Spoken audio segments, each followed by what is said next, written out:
100 अंधियारी रातों में तेरी मुस्कान कहीं सुंदर, मुख से मुख छवि पर लज्जा का झीना परिधान कहीं सुंदर, तेरी मुस्कान कहीं सुंदर। हेलो फ्रेंड्स, स्वागत है आपका फाइन सर चैनल में। आज हम लेकर आए हैं इतिहास के चैप्टर 1 से, यानी फ्रांस में क्रांति। फ्रांस में क्रांति क्यों हुई, उसके कारण को जानने की आज चेष्टा करेंगे, जैसा कि आप व्हाइट बोर्ड पे देख रहे हैं। इससे पहले मैं आपको बता दूं कि कहीं और किसी भी देश में क्रांति होने के एक नहीं कई कारण होते हैं। ठीक उसी प्रकार से 1789 ईस्वी के फ्रांस की क्रांति के भी एक नहीं कई कारण थे, एक नहीं कई कारण थे। हाँ, ये बात सत्य है कि अमेरिकी स्वतंत्रता संग्राम ने फ्रांसीसियों को अपने देश के प्रति बदलाव लाने के लिए, मर मिटने के लिए कृत संकल्पित कर दिया। साथ ही साथ फ्रांस के तत्कालिक राजनीतिक, सामाजिक, बौद्धिक तथा आर्थिक कारण ने भी अहम भूमिका निभाया, जिसका परिणाम 1789 ईस्वी के फ्रांस के क्रांति के रूप में निकलकर सामने आया। तो आज हम बात करेंगे कि फ्रांस की क्रांति के मुख्य कारण क्या थे। तो सबसे पहले हम बात करेंगे मुख्य कारण यानी राजनीतिक कारण। फ्रांस की क्रांति के राजनीतिक कारण क्या थे। तो इस राजनीतिक कारण के मुख्य बिंदु है, पॉइंट है 1, 2, 3, 4। हमने 4 पॉइंट में ही इसको समेट देने की कोशिश किया है, जैसे निरंकुश राजशाही।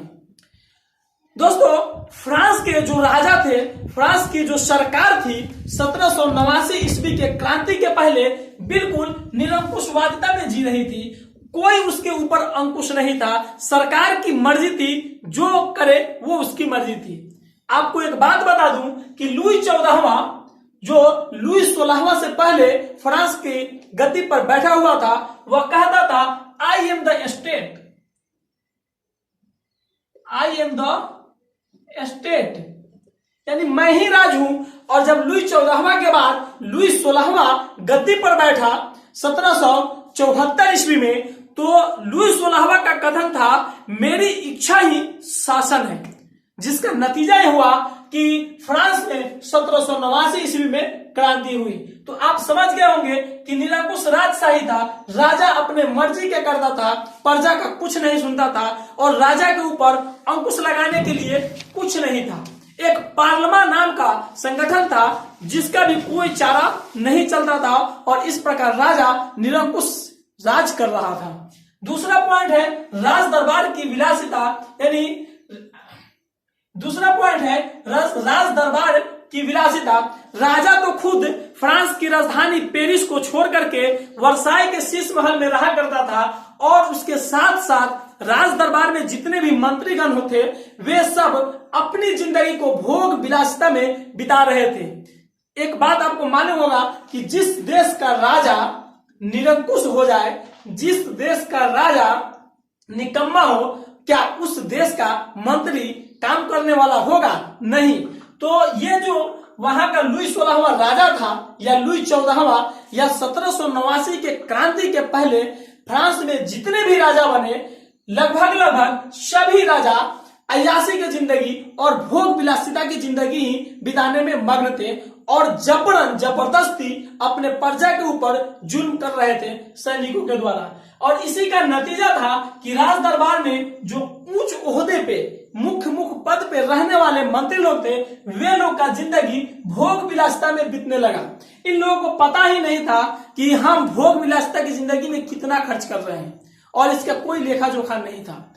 तीसरा पॉइंट है प्रशासनिक भ्रष्टाचार। एक बात आपको मालूम होगा कि फ्रांस में मुख्य रूप से 3 वर्ग थे। एक थे पादरी वर्ग, दूसरे कुलीन वर्ग, और तीसरे सर्वसाधारण वर्ग थे।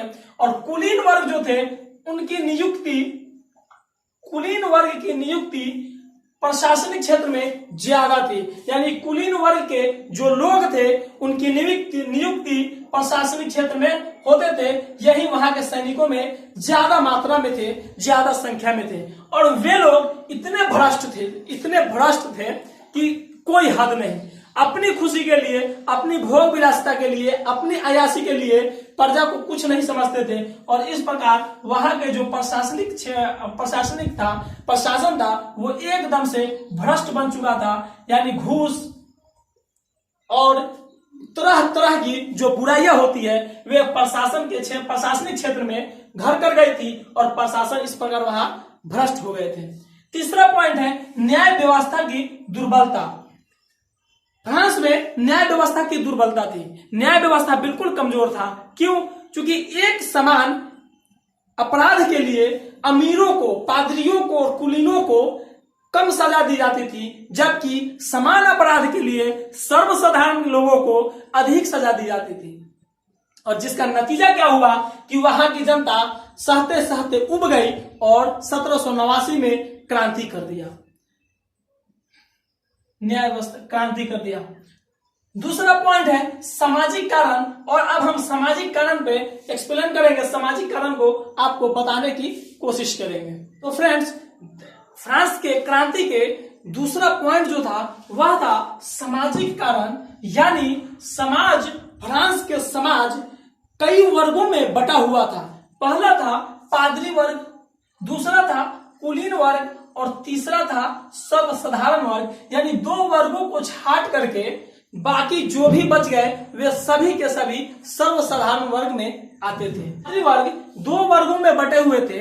एक वर्ग न ज्यादा अमीर थे और न ज्यादा गरीब थे, लेकिन एक जो दूसरा वर्ग था वो बहुत ही ज्यादा अमीर था। फ्रांस के अधिकांश भूमि पे वे बड़े पादरियों का अधिकार था।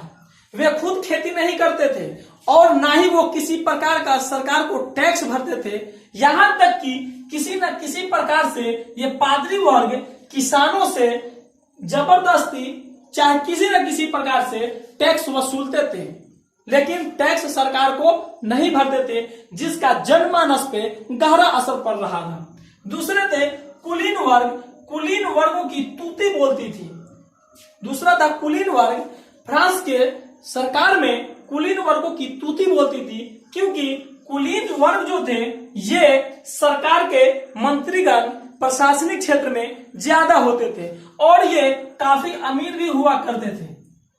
जमीनों के अधिकांश भाग पे इनका भी इन अधिकार ज्यादा था और ये लोग खुद से जमीन की खुद से खेती नहीं करते थे, बल्कि इनके नीचे जो किसान वर्ग थे वे किसान वर्ग खेती करके और इन तक पहुंचाया करते थे।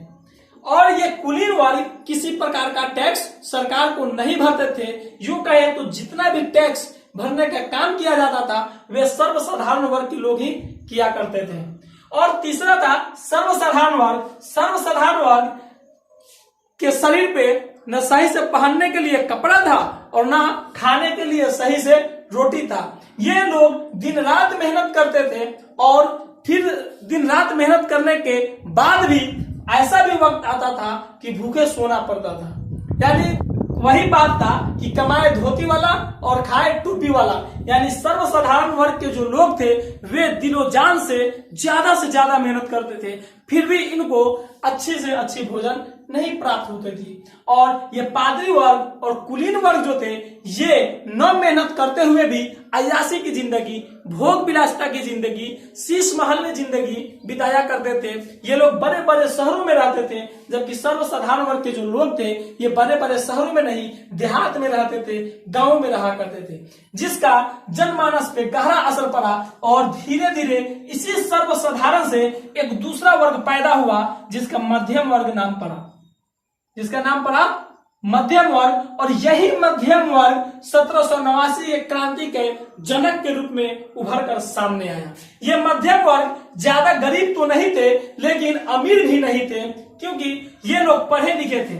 मध्यम वर्ग में जितने भी लोग थे पढ़े लिखे थे, लेखक थे, कोई डॉक्टर था, कोई इंजीनियर था। और इस प्रकार ये लोग पढ़े लिखे होने के कारण इनके पास सोचने समझने की क्षमता अधिक थी और इन लोगों ने इन सर्वसाधारण लोगों को जगाने का काम किया। इनको बताया कि किस प्रकार सरकार हमारे ऊपर जुल्म कर रही है, किस तरह से हम ही को हमारे ही देश में भूखे सुलाया जा रहा है और पादरी वर्ग, कुलीन वर्ग और सरकार ये सब मिलकर के अपनी भोग विलासिता की जिंदगी बिता रहे हैं और धीरे धीरे वहां की सर्वसाधारण जनता जागी और नतीजा क्या हुआ कि 1789 में क्रांति हुआ।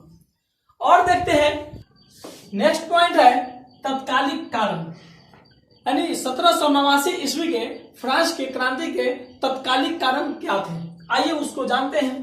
20 वर्ष की उम्र में लुई 16वां 1774 ईस्वी में फ्रांस की बागडोर को अपने हाथों में लिया। इतिहासकारों के अनुसार कहा यह जाता है कि फ्रांस की स्थिति चाहे जितनी भी खराब थी, अगर लुई 16वां जैसा अयोग्य शासक फ्रांस की गद्दी पर न बैठता, अगर उस समय कोई योग्य शासक फ्रांस की गद्दी पर बैठा होता तो शायद 1789 ईस्वी की क्रांति फ्रांस के अंदर नहीं होती। लेकिन अभाग था फ्रांस का कि 1774 ईस्वी में लुई 16वां जैसा अभागा और अनुभवहीन सरकार राजगद्दी पर और अनुभवहीन राजा राजगद्दी को संभाला।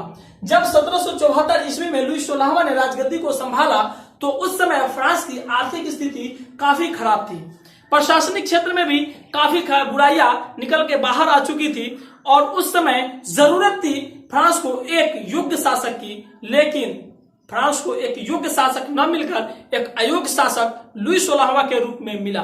लुई 16वां राजकाज चलाने में बिल्कुल असमर्थ था। चूंकि लुई 16वां एक घमंडी प्रवृत्ति का लोग था, वह कहा करता था कि मेरी इच्छा ही शासन है, मेरी इच्छा ही सरकार है, और प्रशासन चलाने में भी असमर्थ था। उसकी पूरी जिंदगी भोग विलासिता की, उसकी पूरी समय पूरा की पूरा जिंदगी भोग विलासिता में व्यतीत हो रहा था। यहां तक कि राजा लुई 16वां का आय और पूरे राज्य के आय में भी कोई अंतर नहीं था। और लुई 16वां की पत्नी जो ऑस्ट्रिया की राजकुमारी थी, वो भी अपने मद में अधिक से अधिक धन, ज्यादा से ज्यादा धन खर्च कर दी थी। उसको भी इसकी कोई चिंता न था कि फ्रांस की स्थिति काफी खराब हो चुकी है और हमें इस समय क्या करना चाहिए। हालांकि शुरुआत के 2 वर्षों में यानी 1776 ईस्वी में लुई 16वां ने अपने मंत्रियों को बुला करके फ्रांस के आर्थिक सुधार, फ्रांस के आर्थिक स्थिति को सुदृढ़ करने के लिए एक बैठक बुलाया। उस बैठक में सरकार के 2 मंत्रियों या और कई, उस बैठक में सरकार के कई मंत्रियों ने कई ऐसे सुझाव दिए जिससे फ्रांस की स्थिति सुदृढ़ हो सकती थी। उसमें था कि कुलीनों और पादरियों के ऊपर टैक्स लागू किया जाए जिससे फ्रांस की आर्थिक यानी राजकीय कोष में कुछ धन आ सके। जब इस बात का पता कुलीन वर्गों को चला तो उन लोगों ने विरोध करना शुरू किया और इस प्रकार जिन्होंने यह मसौदा दिया था, जिसने यह बताया था कि कुलीनों के ऊपर टैक्स लगाया जाए, उसको कुलीन वर्ग के लोगों ने सरकार से, राजा से मिलकर के उसको पद से पदच्युत करा दिया और इस प्रकार यह बात यहीं पे ठप पड़ गई।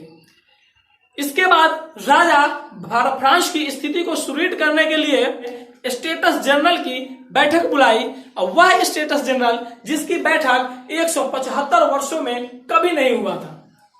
175 वर्षों के बाद 5 मई 1789 ईस्वी को स्टेटस जनरल की बैठक हुई और साथ ही साथ 1789 ईस्वी में एक तरफ स्टेटस जनरल की बैठक हुई और दूसरी तरफ फ्रांस की क्रांति का शुरुआत हुआ। लास्ट यानी अंतिम कारण है क्रांति के विशिष्ट कारण, यानी जब 1789 ईस्वी में क्रांति हुई उसका विशेष कारण क्या था उसको देखते हैं। सबसे पहले मध्यम वर्ग का उदय, यानी क्रांति के नजदीक आते आते 1789 के कुछ पहले सर्वसाधारण वर्ग से मध्यम वर्ग पैदा हो चुका था। दूसरा दार्शनिकों की भूमिका और तीसरा अयोग्य और अविवेकी राजा और चौथा राजनीतिक और प्रशासनिक अव्यवस्था। सबसे पहले हम मध्यम वर्ग को जानने की कोशिश करते हैं कि मध्यम वर्ग में कौन से लोग आते थे। दोस्तों, मध्यम वर्ग में वे लोग आते थे जो फ्रांस के अंदर पढ़े लिखे लोग थे और जो पूंजीपति थे। मध्यम वर्ग में ज्यादा पूंजीपति तो नहीं और कम गरीबी भी नहीं कह सकते, यानी मध्यम वर्ग के पास भी पूंजी थी। मध्यम वर्ग में डॉक्टर, शिक्षक, दार्शनिक ये लोग आते थे और इन लोगों से मिलकर मध्यम वर्ग बना। ये लोग समझदार थे, ये लोग समय को भांपते थे, समय को भांपने का अंदाजा था, जिसका नतीजा हुआ कि इन्होंने अपने विचारों से फ्रांस के जनसाधारण को प्रभावित किया और नतीजा यह हुआ कि 1789 का क्रांति हुआ। दूसरा, दार्शनिकों की भूमिका, यानी 1789 क्रांति के पहले फ्रांस के अंदर, हालांकि यूरोपीय महादेश में इंग्लैंड, रूस, ऑस्ट्रिया, पर्सा ऐसे कई देश थे जिसमें फ्रांस से भी ज्यादा बदतर स्थिति थी लोगों की, लेकिन फ्रांस के अंदर ही सबसे पहले राष्ट्रवाद की भावनाएं क्यों जागृत हुई और सबसे पहले 1789 की क्रांति क्यों हुई, तो उसका मुख्य कारण है कि दार्शनिकों की भूमिका। फ्रांस के अंदर बहुत ज्यादा दार्शनिक पैदा हो गए थे जिन्होंने 1789 क्रांति को अवश्यंभावी बना दिया था। ये दार्शनिक लोग अपनी लेखन कला से, अपनी किताबों से, अपनी बातों से लोगों को जागरूक किए और साथ ही साथ मध्यम वर्ग अपने विचारों से, स्वतंत्रता की विचारों से, अपने हक के लिए लड़ने के लिए वहां की जनता को उकसाया, प्रभावित किया। ठीक है, तो दार्शनिकों की भूमिका इस प्रकार था कि उन्होंने अपने लेखन के माध्यम से अपने सोच और विचारों को उजागर किया, लोगों को क्रांति के लिए तैयार किया। तीसरा पॉइंट है अयोग्य और अविवेकी राजा। ये तो मुख्य तत्व थे 1789 ईस्वी के क्रांति के। ये इतने महारथी राजा थे जिनका कुछ कहना ही नहीं। हालांकि ये 20 वर्ष की उम्र में 1774 में राजगद्दी को तो संभाला।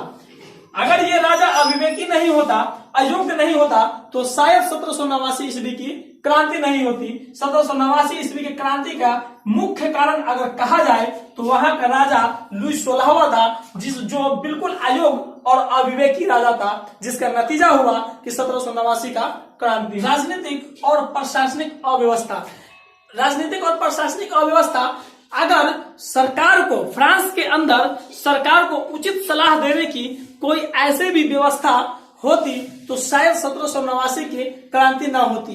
कुलीन वर्ग, जिनके कंधों पे जिम्मेदारी था प्रशासनिक का, जो राजा के पास में रहा करते थे, वर्साई के शीश महल में अपनी जिंदगी को गुजारा करते थे, वे तो इतने अभागा और निकम्मा निकल चुके थे कि जिसका कोई हद नहीं। वे सिर्फ अपने भोग विलास से ही मतलब रखते थे। फ्रांस की जनता कहाँ जा रही है और फ्रांस की सरकार कब क्या होगी सरकार के साथ, इसका उनके पास कोई लेखा जोखा नहीं था, उनका ध्यान ही नहीं था, जिसका नतीजा हुआ कि राजनीतिक और प्रशासनिक क्षेत्र अव्यवस्थित हो गया और 1789 ईस्वी की क्रांति हुई। वहां की जनता उब गई थी इन लोगों के विचारों से, जिसका नतीजा 1789 ईस्वी का क्रांति था।